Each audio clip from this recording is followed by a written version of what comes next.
On passe à l'international, Didier François, avec cette question. Comment fonctionne l'administration américaine depuis l'élection de Donald Trump? Un peu sans contact, elle aussi. C'est un mystère pour les diplomates qui ont tout de même identifié un personnage absolument clé dans le dispositif présidentiel américain. Oui, mais alors à la décharge des diplomates étrangers, il faut quand même reconnaître que le fonctionnement de Donald Trump est plutôt opaque, y compris pour les hauts fonctionnaires américains, avec un président qui s'exprime souvent par formule lapidaire sur son compte Twitter, depuis soit son penthouse de la tour Trump ou de son golf à Mar-a-Lago, là. Donc c'est pas très simple de comprendre le processus de prise de décision à la Maison-Blanche. En revanche, oui, effectivement, ce que les responsables américains ont vite remarqué, c'est que parmi les proches du président, une personne en particulier avait une influence considérable, et que c'était son gendre.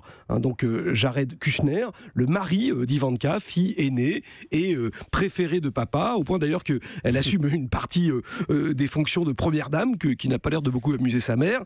Et elle est donc en permanence aux côtés du président, toujours accompagné de son époux, qui lui a été très officiellement nommé conseiller spécial à la Maison-Blanche, donc en traduction, en fait, il s'occupe de tout. Alors, je pense que la fille Ivanka, c'est pas sa mère. Pardon, c'est la belle-mère. C'est sa belle-mère, mais c'est pas grave. Voilà. Alors, il s'occupe de tout, y compris de calmer les ardeurs parfois intempestives de son beau-père. Oui, et c'est d'ailleurs le général James Bates qui s'en est rendu compte, cet ancien chef du corps des Marines, qui est devenu le secrétaire à la défense de Trump.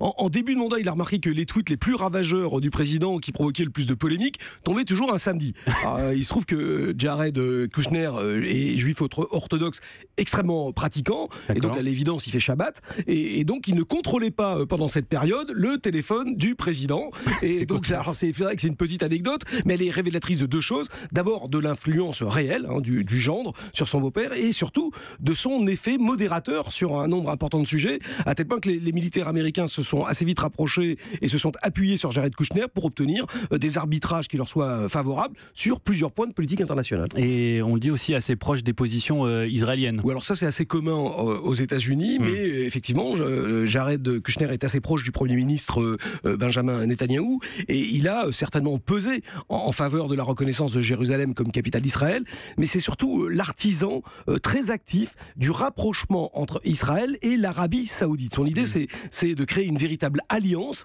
entre ces deux pays pour contrer l'influence croissante de l'Iran au Proche-Orient. C'est ça sa véritable vision stratégique. Merci Didier.